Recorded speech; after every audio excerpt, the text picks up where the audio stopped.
Mereka yang berkhidmat kepada pendapat Imam Syafi'i dan terima oleh masyarakat secara umum sudah beratus-ratus tahun.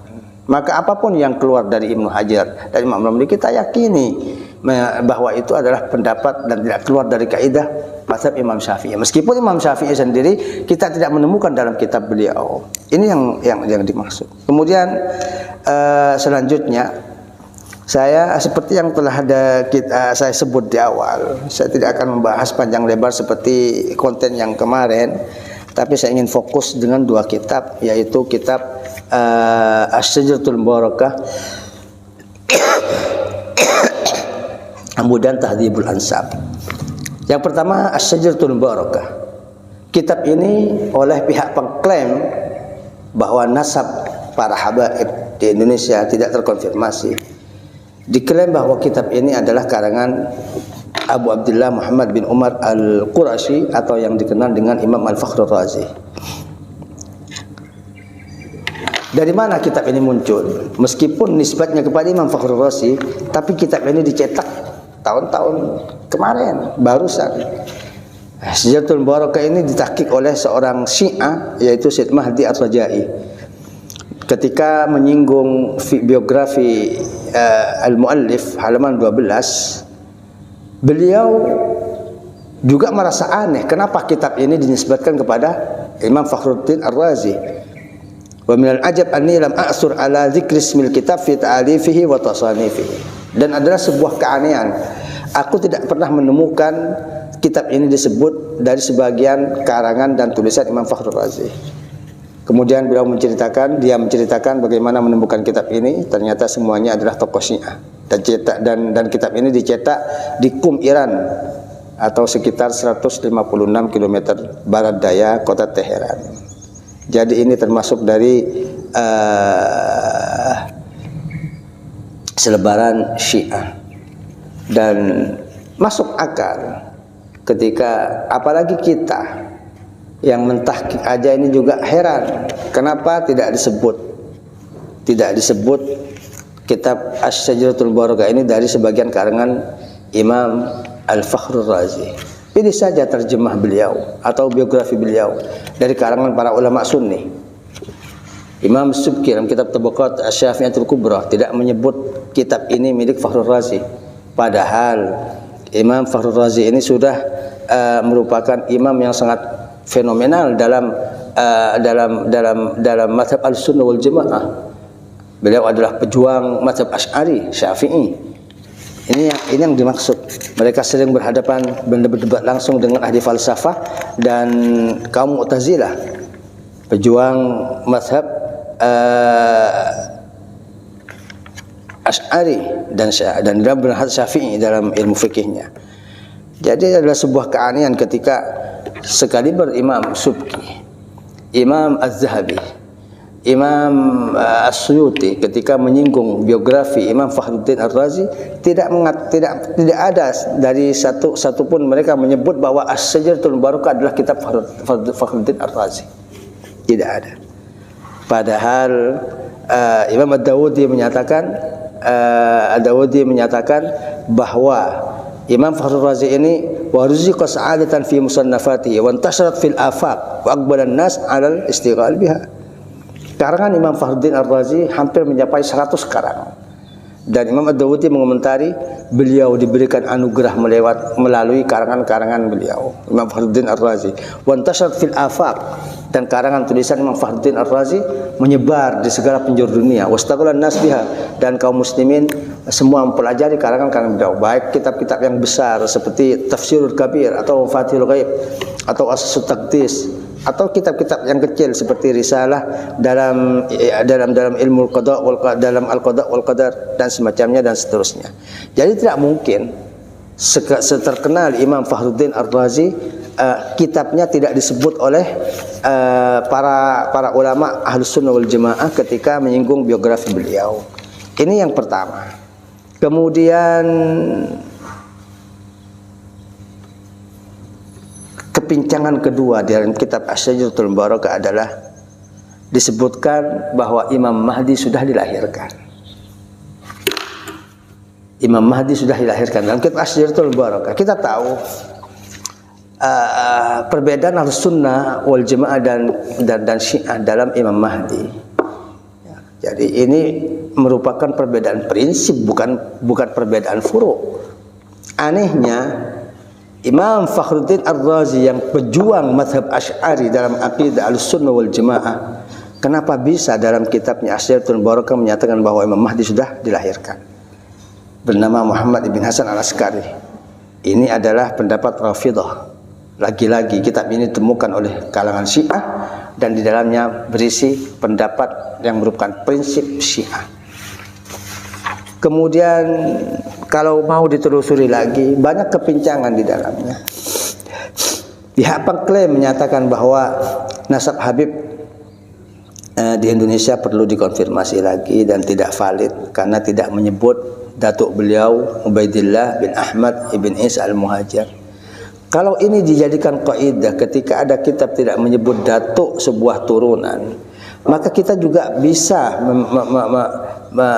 menjadikan memprotes kitab Asy'ariyatul Barakah yang mereka pegang. Kenapa? Saya ambil contoh. Asy'ariyatul Barakah yang katanya karangan Fakhruddin Ar-Razi tidak menyebut Imam Abdul Qadir Al-Jilani. Tidak menyebut Imam Abdul Qadir Al-Jilani. Apakah ada seorang yang berani sekarang menyatakan bahwa Imam Abdul Qadir Al-Jilani bukan dari karangan Habaib? Hanya karena Asy'ariyatul Barakah tidak menyebutnya. Ini yang dimaksud. Padahal kalau mau jujur, Imam Fakhruddin Ar-Razi dan Imam Abdul Qadir Al-Jilani berdekatan lokasinya. Imam Al-Fakhrul Razi dilahirkan di Harah dan Imam Abdul Qadir Al-Jilani di Jilan, Iran dan Irak yang berdekatan. Bahkan dalam usia mereka pun juga insya Allah berdekatan. Ketika Syekh Abdul Qadir Jilani berumur sekitar 70 tahun baru Imam Fakhruddin Ar-Razi dilahirkan. Jadi tidak jauh beda. Kenapa seterkenal Syekh Abdul Qadir Jilani tidak disebut oleh Imam Fakhruddin Ar-Razi dalam kitabnya Asy'ariyatul Barakah? Apakah kita berani menyatakan ketika Fakhruddin Ar-Razi tidak menyebut Imam Abdul Qadir Jilani, maka Abdul Qadir Jilani bukan Ahlul Bait? Dan saya sepatkan juga seperti yang dipegang oleh pihak pengklaim kitab Ibnu Inabah dalam Umdatul Talib. Beliau juga tidak menyebut Syekh Abdul Qadir Jilani. Ibnu Inabah bukan Ibnu Ambah. Ibnu Inabah, pihak pengklaim membaca Ibnu Ambah, tapi sebenarnya Ibnu Inabah dalam kitabnya Umdatul Talib tidak menyebut Syekh Abdul Qadir Jilani. Padahal sama-sama Syekh Abdul Qadir Jilani dan Ibnu Inabah Ad-Dawudi. Kalau mau ditelusuri satu nasab beliau dengan Syekh Abdul Qadir Jilani. Kenapa tidak disebut?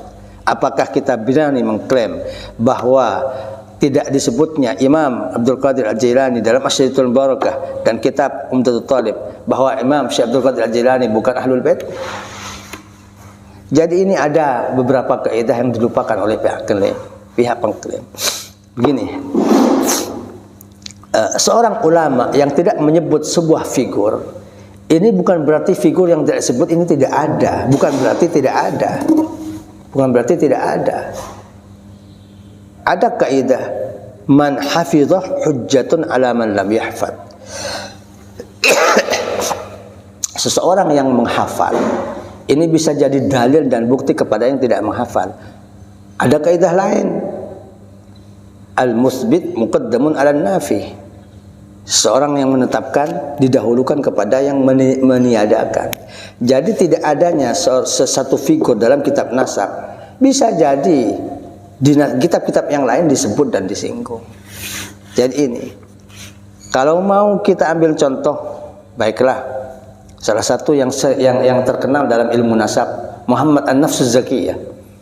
Beliau mempunyai putra 7.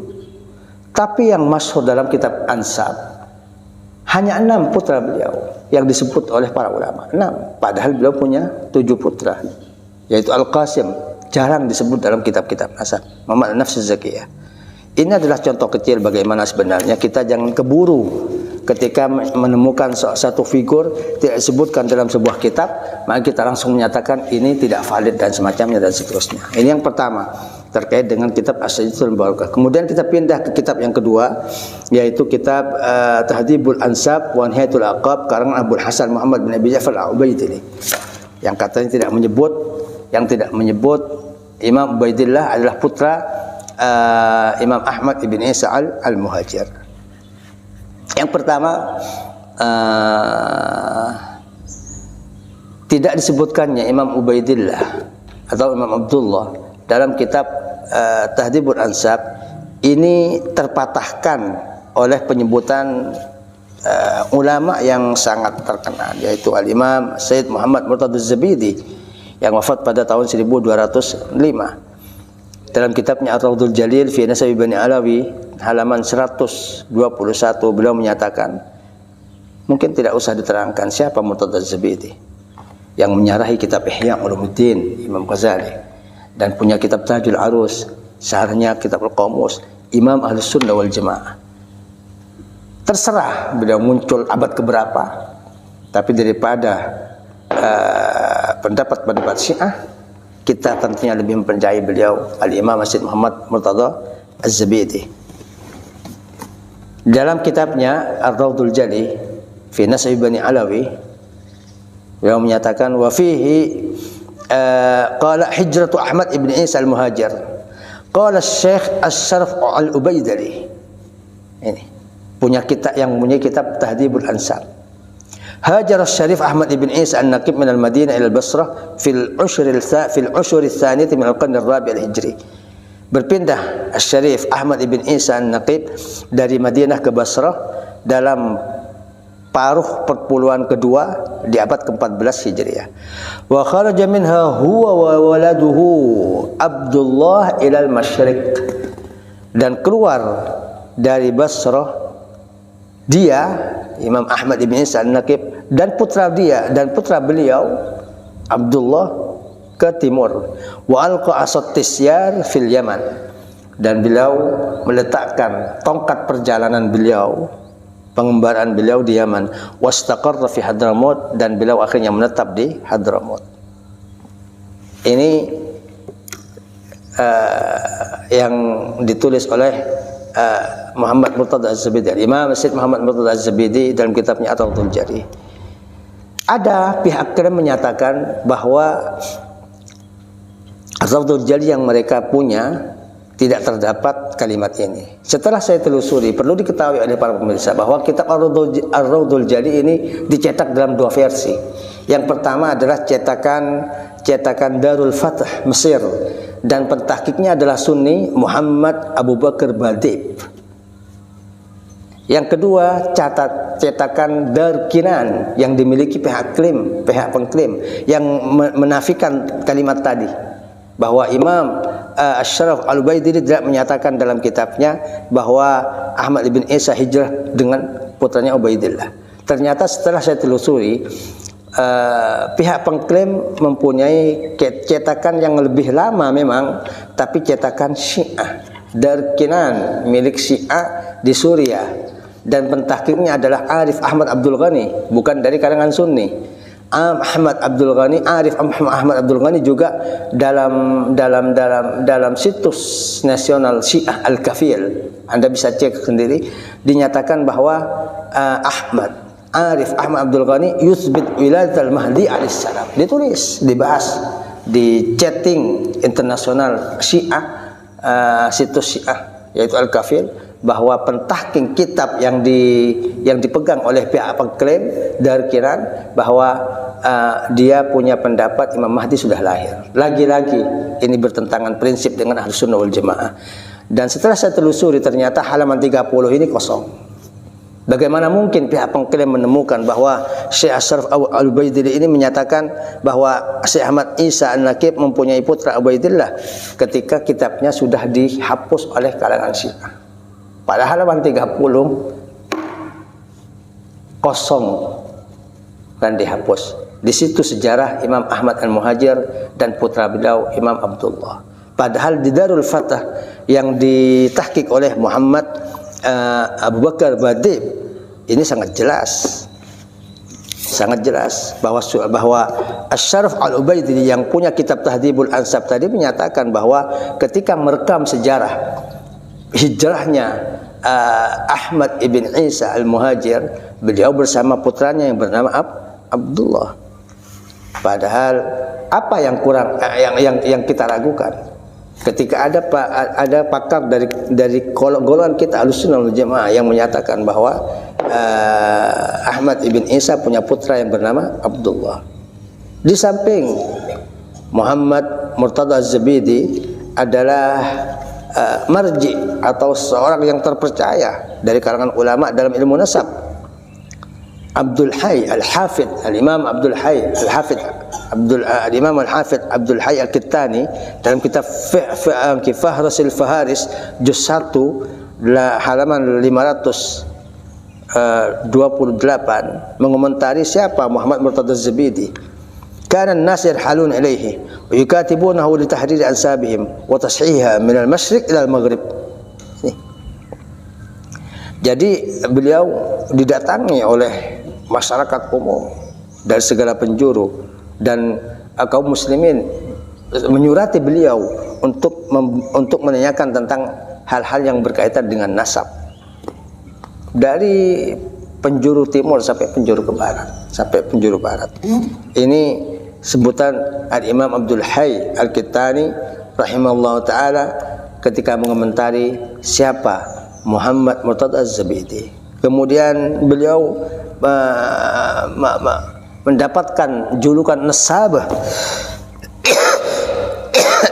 ahli nasab pada abad ke-12 atau abad ke-13 yang ditulis oleh pentahqiq kitab Ar-Raudhul Jali Muhammad Abu Bakar Badib, yaitu beliau menyatakan bahwa Al-Imam Muhammad Murtada Az-Zabidi mempunyai sekitar 25 karangan dalam ilmu nasab.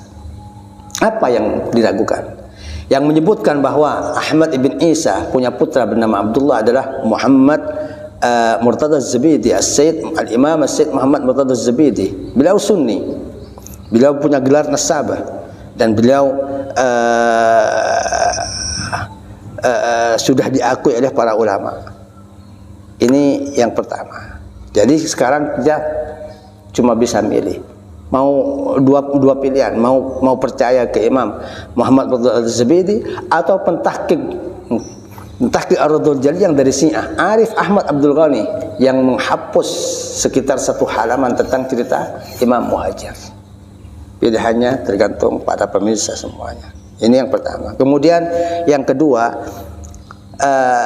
ada yang mengklaim bahwa dalam kitab Tahdhibul Asma Imam atau Syekh Syaraf Al-Ubaidili tidak menyatakan bahwa Imam Ahmad bin Muhajir punya putra Abdullah. Baiklah, kita telusuri hal ini. Tidak menyebutnya Syekh Syaraf Al-Ubaidili tentang Imam Abdullah bin Ahmad Isa Al-Muhajir dalam kitabnya Tahdhibul Ansab. Ini bukan berarti beliau tidak menyebut dalam kitab-kitab yang lain. Imam Asy-Syaraf Al-Ubaidili, Abul Hasan Muhammad bin Abi Ja'far Al-Ubaidili punya karangan bukan cuma Tahdhibul Ansab, ada kitab-kitab lain. Pilih saja seperti Al-Mathbut fin Nasab, 1000 lembar, 1000 halaman, 1000 lembar. Karangan beliau juga. Dan kalau kita telusuri dalam kitab-kitab sejarah, kitab-kitab nasab, saya ingin membuka sebuah kitab yaitu Tarikh Hadramut yang ditulis oleh Saleh Al-Hamid pada halaman 296. Ini menyatakan bahwa memang benar Abul Hasan Muhammad bin Abi Ja'far Al-Ubaidili dalam kitab Tahdhibul Ansab tidak menyebut putra Ahmad bin Isa Al-Muhajir adalah Abdullah. Tapi dalam rekam sejarah, ketika merekam sejarah perpindahan Al-Imam Ahmad bin Isa Al-Muhajir ke Hadramut, ternyata Syekh Abul Hasan Muhammad bin Abi Ja'far Al-Ubaidili menyebutnya. Di mana? Tarikh Hadramut, tulisan Saleh Al-Hamid 296 ini menyatakan hadza fi kitabihi Al-Intisar li Bani Fatimah Al-Abrar, bahwa ternyata Imam Ubaidillah menyebutkan putra Ubaidillah di dalam kitab lain yaitu Al-Intisar li Bani Fatimah Al-Abrar. Dari mana kita bisa mendapatkan kitab Intisar? Tidak akan pernah kita dapatkan, karena kitab ini tidak pernah dicetak baik dalam bentuk lembaran atau dalam bentuk PDF yang bisa di-download di internet, tidak ada. Tapi kita bisa mencari bukti apakah kitab ini benar-benar ada. Baiklah, kita telusuri lagi ke murid dari Abu Hasan Muhammad bin Abi Ja'far al-Baidari. Siapa? Kitab ini ternyata disebut oleh murid beliau. Siapa? Najmuddin Ali bin Muhammad al-Umri al-Misri, dalam kitabnya Al-Mujdi fil Ansab halaman 417. Beliau menulis, fa'amila saykhuna Abul Hasan Muhammad rahimahullahu kitaban ra'aituhu bi khattihi wa sammahu bil Intisar li Bani Fatimah al-Abrar. Dan guru saya Abul Hasan Muhammad menulis sebuah kitab, dan saya melihat dengan tulisannya sendiri. Beliau menulis dengan tangannya, ini saksi hidup. Dan beliau, guru saya Al-Baidari, menamakan kitab itu dengan Al-Intisar di Bani Fatimah al-Abrar. Jadi kitab ini meskipun tidak ada dicetakan, tidak kita dapatkan di net, tapi bukti sejarahnya dalam kitab Al-Mujdi disebut, dan kitab Tarikh Hadramaut juga disebut, dan disebut juga oleh Imam As-Sayyid Murtada Az-Zabidi dalam tahqiqnya, dalam kitabnya Ar-Rawdul Jari fi Nasabi Bani Alawi. Jadi Syekh Ubaidillah ini yang muncul pada abad kelima ini sudah menyebut Imam Abdullah. Ini sudah mematahkan klaim yang menyatakan bahwa Imam Ubaidillah atau Abdullah tidak disebut dalam abad 4, 5, 6 sampai 9. Ini sudah patah dengan pernyataan-pernyataan yang saya sudah jelaskan dari tadi. Jadi Imam Ubaidillah meskipun tidak disebut dalam kitab Tahdhibul Ansab, tapi justru pengarang Tahdhibul Ansab sendiri menyebutnya dalam kitab yang lain.